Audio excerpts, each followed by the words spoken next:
Okay, this was another exhausting episode of Raw. We begin with Jericho and Owens doing the Jericho Owens bit.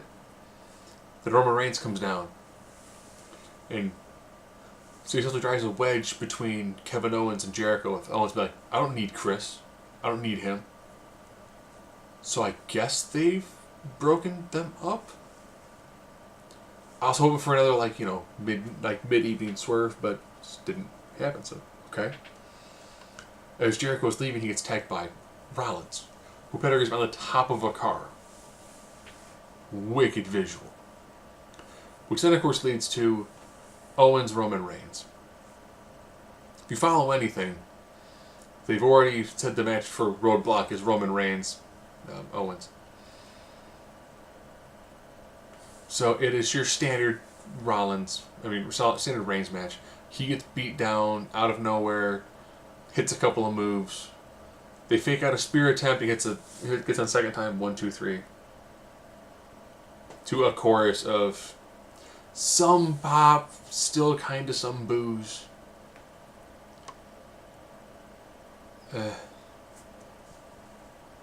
Owens was said that his best friend got attacked by Rollins, so his head was in the game. Okay. Now I get to deal with a month of Reigns' this inevitable path to take the title from Kevin Owens, become a unified champ, just like Seth Rollins was like a year ago.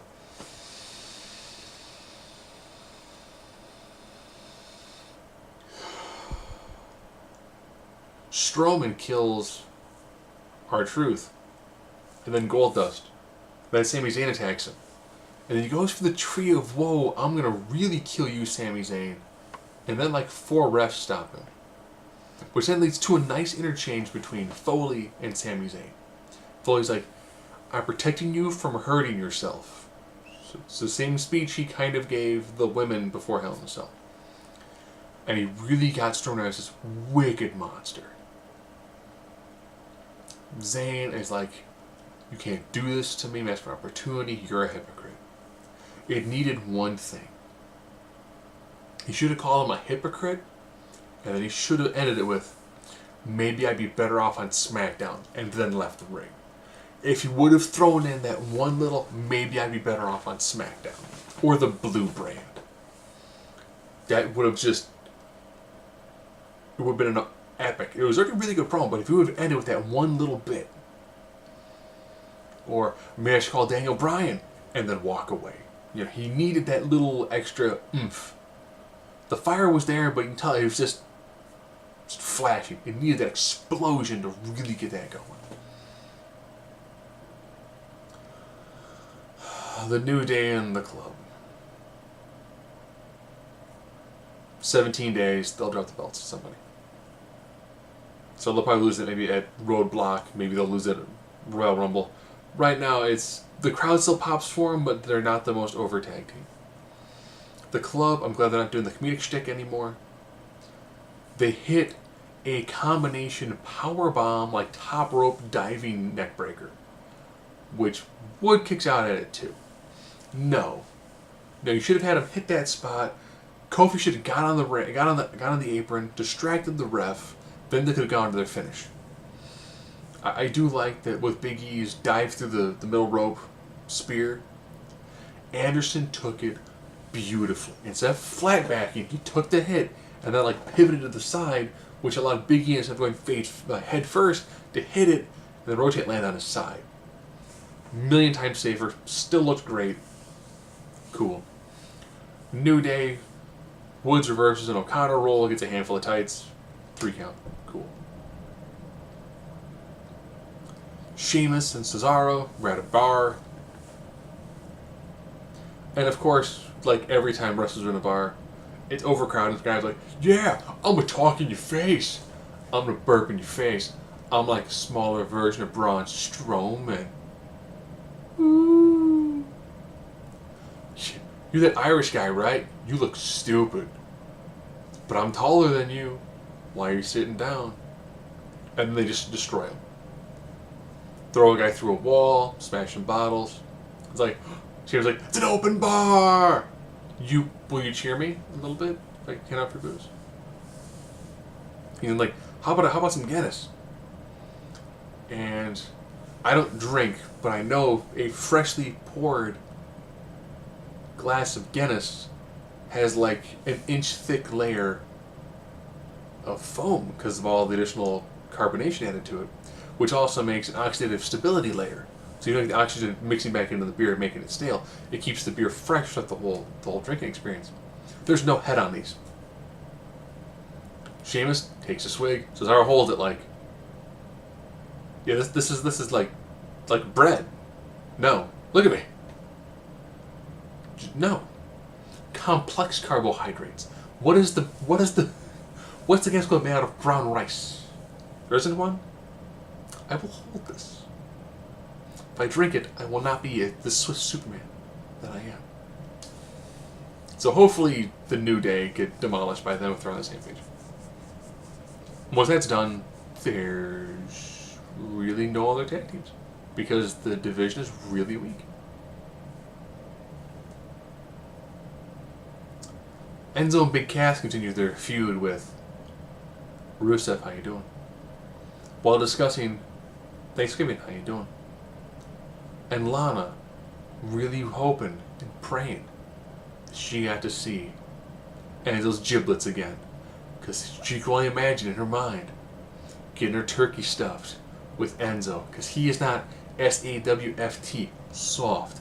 How you doing? Well, Lana knows how Enzo's doing. So Rusev kicks him in the junk. So we have the DQ. Hey, it's a filler feud. It has them doing something while their dance partners busy doing other things. I get it. Crowd's still hot for Enzo and Big Cass, and it keeps them out of the title picture for a little while until they figure out what to do with them.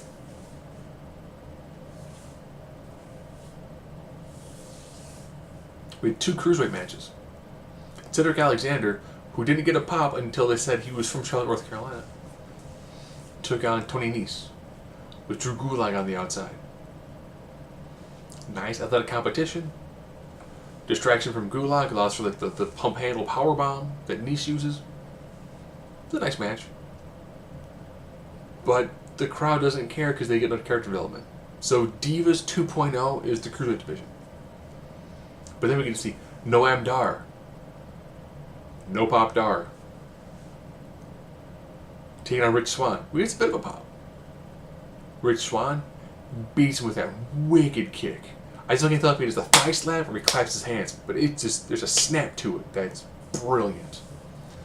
He then cuts a promo, like only Rich Swann can, on the Brian Kendrick, about how to see the title from tomorrow night at 205 Live. Cool. Cool, alright. The women's match. The first time they fight, I say first time, they fight on the outside, count out. Charlotte's like, hey, count out, don't care. Then Phyllis talk about how these women, they're changing the game, and it's the most important thing ever because they can't just show it, they have to tell you. So the Divas Revolution all over again. So then the main eventing with a no disqualification, no count out, falls count anywhere match. That'll be the definitive match for the.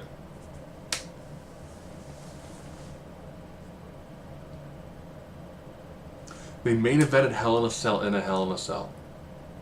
Do you seriously think that random episode of Raw in Charlotte, North Carolina surpasses them fighting inside Hell in a Cell, main eventing a network special? That should have been, that's where they should have ended their feud, is in a Hell in a Cell. That's what it's there for. It's a feud ender. Not a feud extender, it's a feud ender. That being said, this match was a good match. But we've seen them wrestle so many times. And there's the time this title's been around. Since, what, April? Charlotte, Sasha. Charlotte, Sasha. Charlotte, Sasha.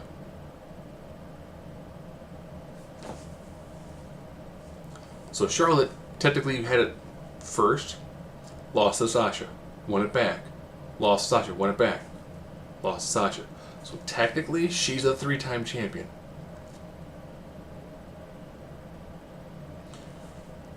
Seeing Sasha use a kendo stick improperly,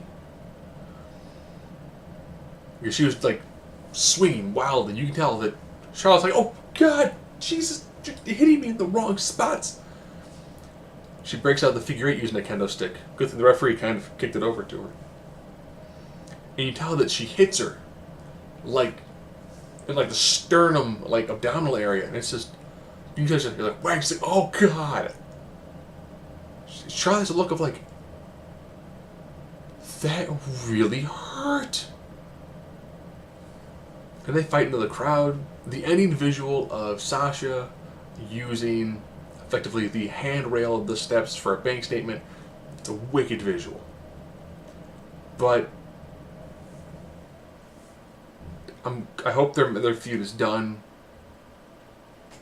They've pretty much been feuding virtually nonstop since before WrestleMania.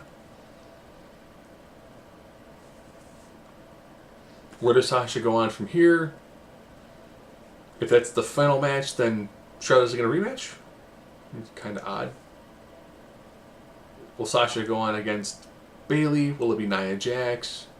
Will it be Emelina for a throwaway feud? Will it be Fox? Wherever she's going to go, unless it's Bayley, it's going to be a step down. A drastic step down. But it's done. Hopefully, finally. One of my favorite moments is they had a side deal with Michael Cole and Paul Heyman. And Heyman's like, "Look, 1 minute 26 seconds. He's like, Lesnar's humiliated. He got his ribs broken by Goldberg. We took him lightly. Didn't think it was going to be like this. It's like, Lesnar's humiliated. He's humiliated. Now I have something to prove. And he will prove that. Going into the Royal Rumble, where there will be 29 losers and 1 victim. And that victim's name is Bill Goldberg." And I was like, perfect. That's we are continuing their feud by having them destroy each other inside a match with 28 other competitors. I dig that. I dig that a lot. That's going to be nice. I like that. Something weird fell down. I'm trying to fix it real quick. I'm like, that's good. I like that. Use that match to keep their feud going to WrestleMania. I'm fine with that. Fine with that. All in all, this was an oddly paced episode of Raw. Which also tells me why, for Cyber Monday, Ticketmaster sent me a thing where I can get 4 tickets for the price of 3 for the double shows of Raw and SmackDown ending the year in Chicago. There's no way I would actually go see a live episode of Raw. A house show? Yes. Live episode of Raw? No. God, no. It's a marathon, and a lot of it's not that good.